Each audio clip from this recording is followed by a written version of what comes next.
Recite mi, da li je vas viša državna tužiteljka Danka Ivanović-Đerić pozvala da svjedočite, iako ste vi, kako ste i sami rekli, mnogo puta do sada sva svoja saznanja dijelili sa postupajućim tužiocima i sudijama, ali ipak, pošto je ona nanovo, da kažemo, revitalizovala istragu, pretpostavljam da bi logično bilo i negdje poželjno da se u svojstvu svjedoka saslušate. To je bilo na 2 mjesta do sad. Jedna je, čini mi se, ova zadnja je bila Vukčevićka koja me zvala, a prije nje, sad, čini mi se da je Jovićević ili Jovanović, sad sam zaboravio, možda Jovićević.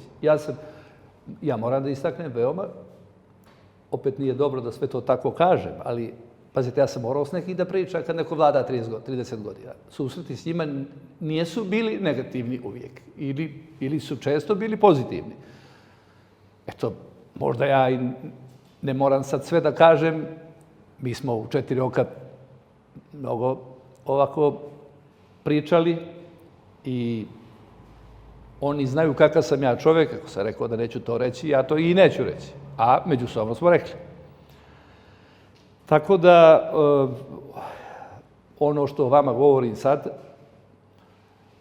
neka nova saznanja ja možda imam, nama su nade da će neki svjedoci konačno nešto da kažu, prolazi vrijeme, protok vremena, često se ja sjetim jedva neke činjenice, a ne neko poslije 20 godina.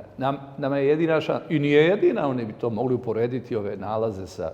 Nego, eto, kažem vam, nemamo informaciju, bez obzira što je promijenjena vlast, koji su to, jesu li kontaminirani ovi tragovi koji su bili nesumnjivi. Dakle, tragovi su postojali.